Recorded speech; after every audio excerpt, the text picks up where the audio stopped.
What if Earth is not a planet but a platform? What if stars are not burning spheres millions of kilometers away but simply dots on a dome? You can call it flat Earth. You can call it a simulation, a game, a test. But the essence is the same.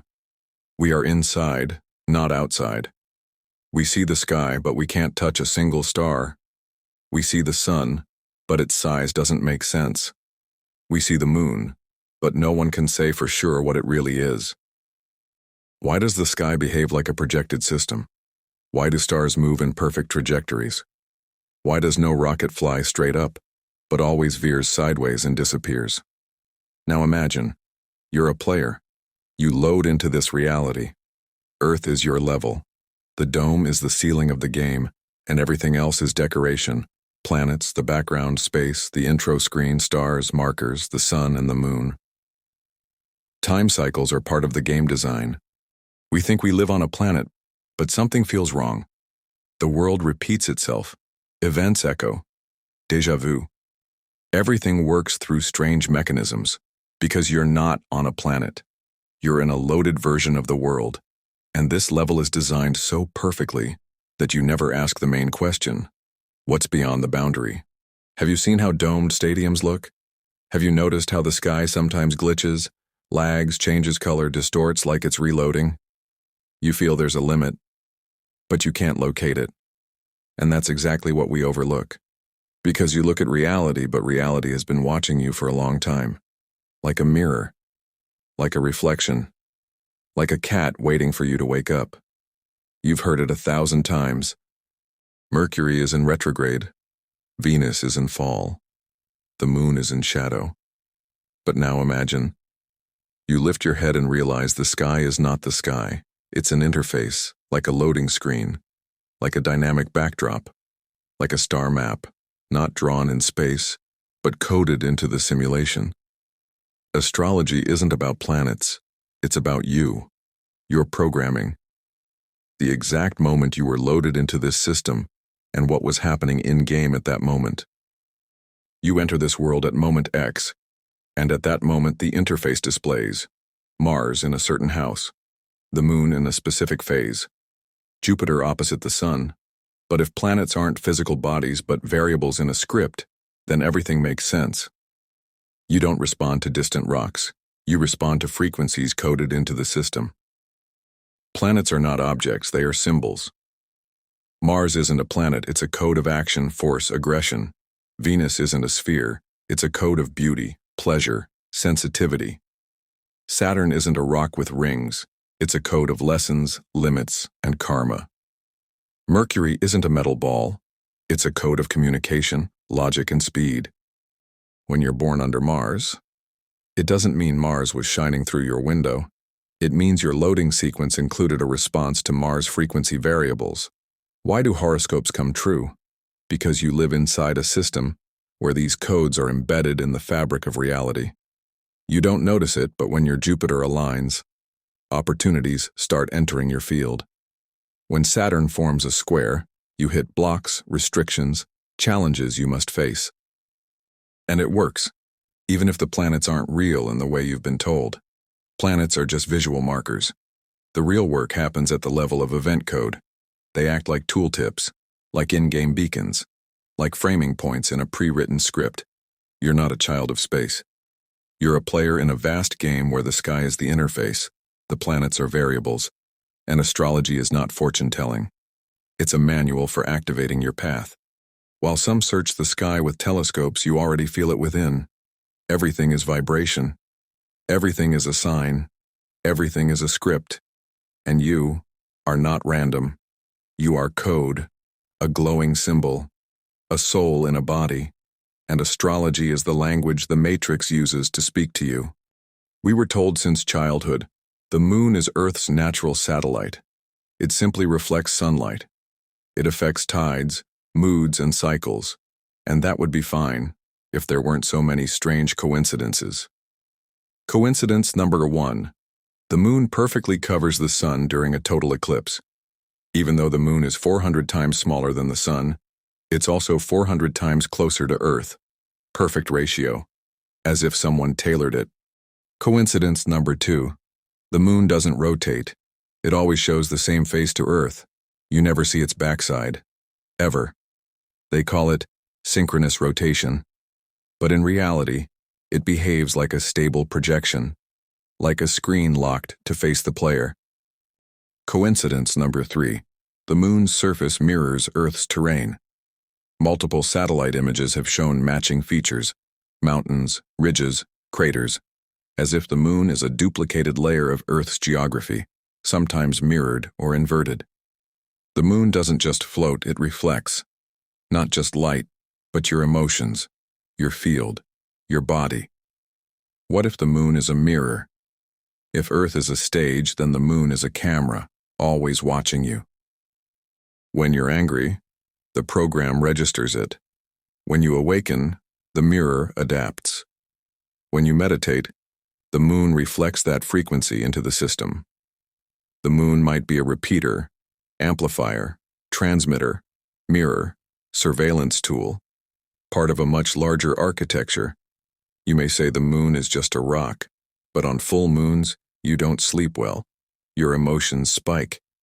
You feel insomnia, anxiety, visions, tears, rage. Why? If the moon is just a rock, why does it tug at such subtle strings? Ever notice how full moons raise chaos in hospitals? Kids cry more. Women have cycle shifts. Men snap. Artists crash or soar. Sensitive souls feel everything.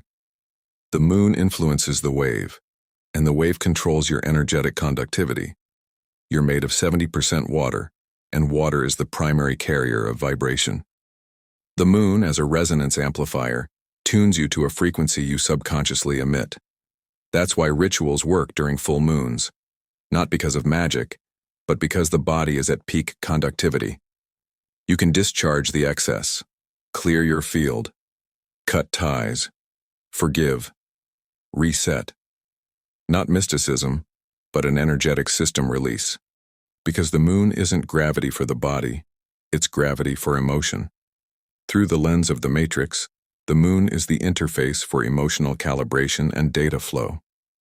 Full moon, emotional purge. New moon, new programming. What is the sun, really? How many times have you heard, the sun is an average-sized star? But tell me honestly, have you ever seen anything that truly looks like it? Where's its texture? Where are the gases, the chaotic flares? Why is it always the same perfect circle? Fact number 1. The sun doesn't shine in all directions, it only shines inward, into the dome. On a clear day, you can see the rays converging down to a point. If the sun were 150 million kilometers away, the rays would be parallel. But they converge, which means the sun is closer, and it's either inside the simulation or projected into it. Fact number 2. The sun activates everything with its rise, like the command, start. Electricity flows stronger. People wake up. The body's metabolism kicks in. Plants open. Animals stir. Thoughts move faster. Information flows quicker.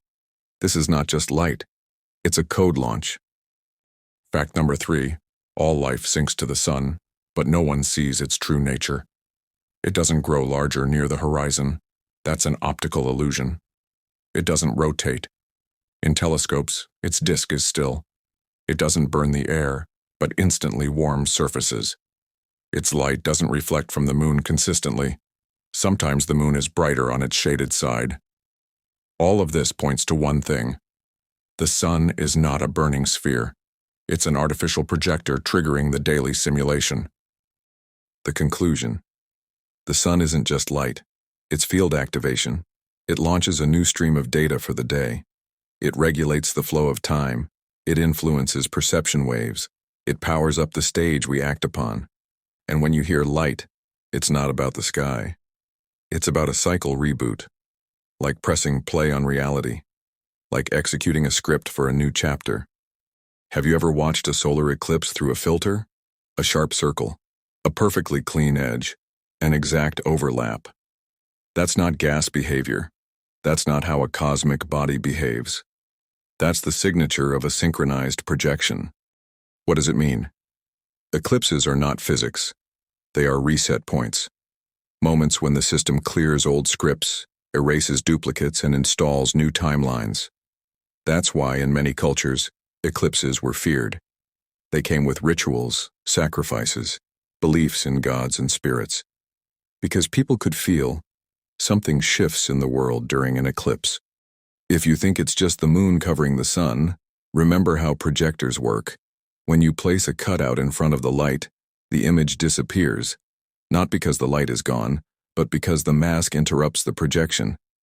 That's what an eclipse is, a switch between layers of reality. A brief pause, where you fall out of the simulation for a moment, and in that stillness, you get the chance to see what's hidden behind the light. They told you the sun is energy, the moon is reflection, that the sun gives life, the moon affects the mind, that one controls the outer world, the other, the inner, and they weren't wrong. But they left something out. These are not just celestial bodies. They are control interfaces. The sun uploads. The moon clears. At sunrise, the scripts activate. You wake up. The body moves. Events begin. At sunset, pause, silence, a shift into the night cycle. And at night, the moon arrives. It launches inventory checks, subconscious access, emotional purging, dreams. The sun triggers the outer world. The moon opens the inner one. The sun affects the body. The moon influences the field. The sun aligns your biorhythms and energy flow. The moon sharpens feelings, emotional codes, deep reactions. Like an operating system and antivirus working in turns. One writes the program, the other cleans up the consequences. And that is the magic. You receive an update, and instantly, you begin the reboot. One day, full data input and emotional output. Your emotions, signals, your body, a receiver, and they, the interfaces. Thank you for being here. Take care of yourself, your thoughts, and your path. See you in the next video.